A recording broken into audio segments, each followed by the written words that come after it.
so good evening. Welcome back to my magical world. I am Frostbite and again. So it's 2:25 in the afternoon. I mean, ito wala ako sa mood, guys. Not hindi sa mood. Wala ako sa hindi pa kasi ako nagko-coffee. And it's 2:25 in the morning. So nagising lang ako. Ayan. Um wala na akong time halos like mag-film kasi lately I've been doing many things. So, ayan, I hope I still have the time to do things like this. Pero syempre, gagawin ko pa rin to guys kasi we should always finish what we started. So, ayan, again, it's 2:20, right now, it's 2:26 in the morning and today is August 23, 2023. Yan, so ang bilis, no? Parang kailan lang 2006 pa lang. And now, we're in this era together. So, medyo ang gulo ng lighting ko ngayon. So, huwag nyo na siyang pansinin. Kasi, hindi ko na inayos. So, whatever is there. So, yun na. So, let's start na guys. Okay? So, focus lang kayo sa content ng aking videos. Yung chika minute, later na. May chika ba ako? Ayan na natin muna. So, later. So, we're on to page, sana tama to, no? Hindi ko kasi nasulatan yung last time.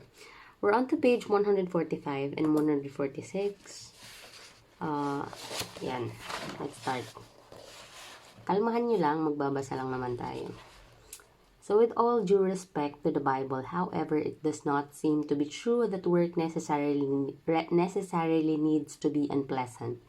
It may always have to be hard, or at least harder than doing nothing at all, but there is ample evidence that work can be enjoyable. And that indeed is it. It is often the most enjoyable part of life.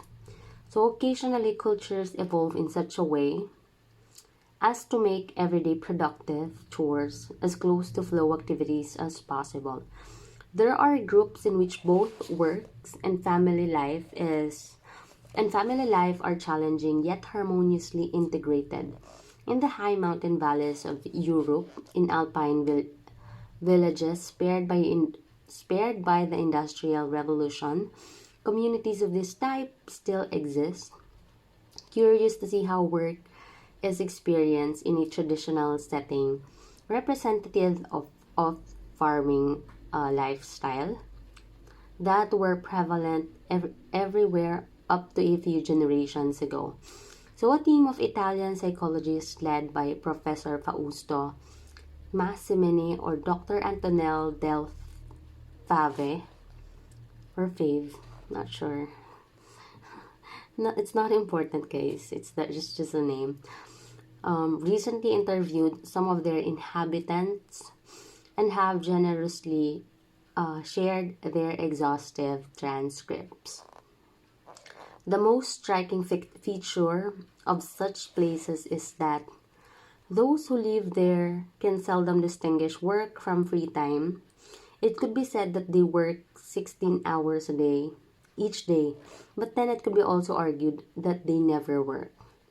So one of the inhabitants, Serafina Vinon, a 76-year-old woman from the tiny hamlet of Pont Trentes in the Val d'Aosta, a region of the Italian Alps, still gets up at 5 in the morning to milk her cows. So afterwards, she cooks a huge breakfast, cleans the house, and depending on the weather and the time of year, either takes the herd to the meadows just below the glaciers, tends the orchard, or guards some wool. In summer, she spends weeks on the high pastures. Wait lang Check ko lang. Yan. High pastures, cutting hay, and then carries huge bales. Ano ba to? Bales ba to? Hindi ko sure, guys. Of it on her head. the several miles down to the barn. So, ayan guys. So, ganito talaga guys kapag yung bigla ka na lang nagising out of the blue. So, ayan. Bigla talaga akong nagising guys. Na ganitong oras. I think nakatulog ako right after dinner. So, ayan. Where are we? We're still in the planet Earth. Wait lang. Dali lang. Okay. So, wait lang nga, hanapin ko. Lost and found tayo eh. Wait lang.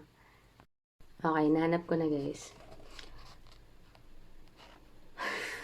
Nahanap, tas nawala ulit. Wait lang basta.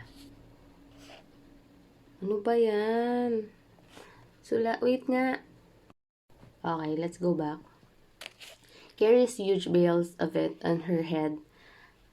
The several miles down to the barn. She could reach the barn in half the time if she took a direct route, but she prefers following invisible, winding trails to save slopes from erosion. So in the evening, she may read or tell stories to her great-grandchildren or play the accordion for one of the parties of friends and relatives that assemble at her house a few times a week. Wait lang guys. 3 minute na tayo. So, may nabasa ako like recently. Like sa Facebook post lang to, no? So, bihira naman ako mag-Facebook. So, ayan. Yung year daw na to, like, medyo boring. Like, I think people are like emotionless. Paano ba? Basta guys, wala silang feelings. Like, overall. And then I realized that, diba yung 2023 ko, like the first half of the year, January to June, like it is so exciting and all of that shit. But from July onwards, I am feeling that kind of feeling. Like people are just, I don't know, it's just different. Like, diba, sinasabi ko sa inyo, like, iba, basta, hindi ko din ma-figure out. So, hindi ko alam kung ako lang nakaka-feel ng ganun. But, yeah, I'm happy to know that someone is like feeling the same thing. Kasi hindi ko naman alam kung sino nag-post. So, hindi naman natin kilala. So, ayan. So, naisip ko lang na ganun. Like last year, diba, yung 2022 is like full of emotion. Like the entire year. Then afterwards, like, people are just, hindi ko alam. Like, diba, I told you like this year is like the year of karma. So, everybody is like receiving it. Diba? And people like me are like always spared from that. Kasi, pag i-rate ko talaga, alam mo yun, yung there are a lot of people that do you bad. Now, I am pretty sure that they're receiving it. So, something like that, guys. So, basta ganun. Naisip ko lang kung sino yung nag-post kasi medyo with substance yung pinost niya. It's not like a really long paragraph. Parang, basta, hindi ganun kahaba. But it's something. Okay? So, ayan. And don't know if you can relate. Basta, pag hindi guys, huwag nyo na lang intindihin sinasabi ko kasi sometimes I say something that only I can understand. Let's continue guys. Pero I'm sure matatalino yung nasa channel na to. So, you know, tawag dito. You know what I mean. So, ayan, continue na tayo. Serafina knows every tree, every boulder, every feature of the mountains as if they were old friends. Okay, so family legends going back many centuries are linked to the landscape. On this old stone bridge, when the plug of 1473 had exhausted itself, one night the last surviving woman of Seraphine's village, with a torch in her hand, met the last surviving man of the village further down the valley. Okay. Feeling ko hindi naman siya nagla-landscape, guys. Inaayos lang ng friend ko yung editing. So they helped each other, got married, and become the ancestors of her family. It was in that field of raspberries that her grandmother was lost when she was a little girl. So on this rock, standing with a pitchfork in his hand, the devil... Next page na tayo. Ayan, ganito talaga guys, yung actual na pagbabasa. Right? So may mga interruptions. Nasanay na kayo. Threatened Uncle Andrew during the freak snowstorm of the 24th. When Serafina was asked what she enjoys doing most in life, she had no trouble answering: milking the cows, taking them to the pasture, pruning the orchard, carding wool. In effect, what she enjoys most is what she has been doing for a living all along. So in her own words, it gives me a great satisfaction to be outdoors, to talk with people, to be with my animals. I talk to everybody: plants, birds, flowers, and animals. So everything in nature keeps you company. You see nature progress every day. You feel clean and happy. Too bad that you get tired and have to go home. Even when you have to work a lot, it is very beautiful. So when she was asked what she would do if she had all the time and money in the world, Serafina laughed and repeated the same list of activities. She would milk the cow, take them to the pasture, and tend to orchard, card wool. So it is not that Serafina is ignorant of the alternatives offered by urban life. She watches television occasionally and reads news magazines, and many of her younger relatives live in large cities and have comfortable lifestyle with cars, appliances, and exotic vacations. So yeah, so many people are like this. Like, I don't know what type of humans are you. So if you are like people who love the urban life, diba, you know, fast-paced, living in a fast-paced societies, or if you're someone like who loves to live in a rural area, like, you know, countryside, diba, of the planet, of your country. So, ayan, I don't know, kasi feeling ko ako naman, I can really be, I'm a mutable sign, guys. So, I'm a fire sign and a mutable sign as well. So, I can actually adapt in the different environments easily. So, change is like, wala lang yun sa amin. So, it's a natural thing.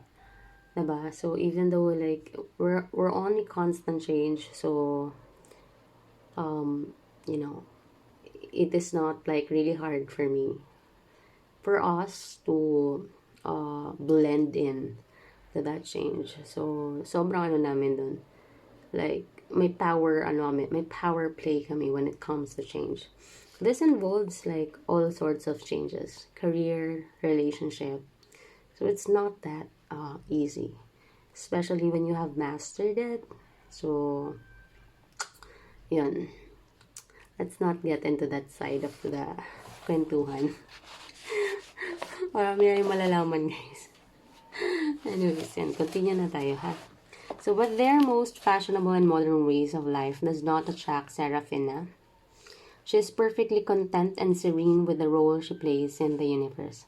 So, 10 of the oldest residents of Pontchartrain, ranging from 66 to 82 years of age, were interviewed. All of them gave responses similar to Serafina's.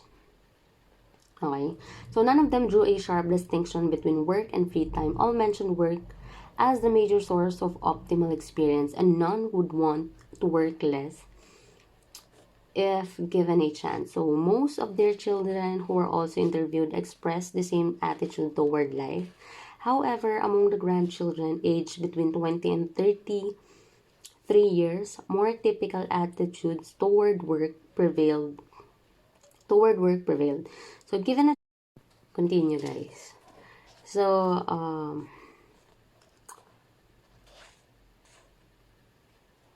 wait lang. Sana ba ako? Wait lang. Ito na tayo sa given a chance.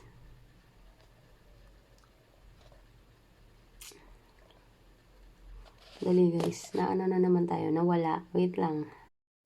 Okay, continue. So, none of them drew a sharp distinction between work and free time. All mentioned work as the major source of optimal experience, and none would want to work less if given a chance. Okay? So, most of their children who were also interviewed expressed the same attitude toward life. However, among the grandchildren, age between 20 and 23 years, more typical attitudes toward work prevailed. Given a chance, they would have worked less and spent more time instead in leisure. So, things like reading, sports, traveling, seeing the latest shows. Partly this difference between the generations is a matter of age. Young people are usually less content with their lot, more eager to change, and more intolerant of the constraints of routine. So, but in this case, the divergence also reflects the erosion of a traditional way of life in which work was meaningfully related to people's identities and to their ultimate goals. Some of the young people of Pontrentas might, in their old age, come to feel about their work as Serafinus does. Probably the majority will. The majority will not. Instead, they will keep widening the gap between jobs that are necessary but unpleasant and leisure pursuits that are enjoyable but have little complexity. So, ayan guys. So, we're done with those pages. Ayan, lagyan ko lang ng date. Okay, August. Ano ba ngayon? 23. Ayan. Ayan. So, thank you guys for listening. Ayan. Ano ba chika natin? How are you guys? So, I don't know. Ilabas nyo nga ako muna sa Pilipinas. Ayun na vacation. So, ayan. Ayan. So, thank you guys to my avid listener ayan, and viewers for always tuning by to my channel. Taray, no? Parang siya na. DJ Yaz. So, ayan. I appreciate all your presence here. Yeah, all ears on me. Diba? So, wait lang. Storage full daw. Wait lang, guys. So, ayan. I-cut na muna natin ito. Bukas ko na kayo sisikahin, ha? Sige na, good night and tutulog na tayo, guys. Thank you for helping make this world a better place for all of us and for the future generation. Good night.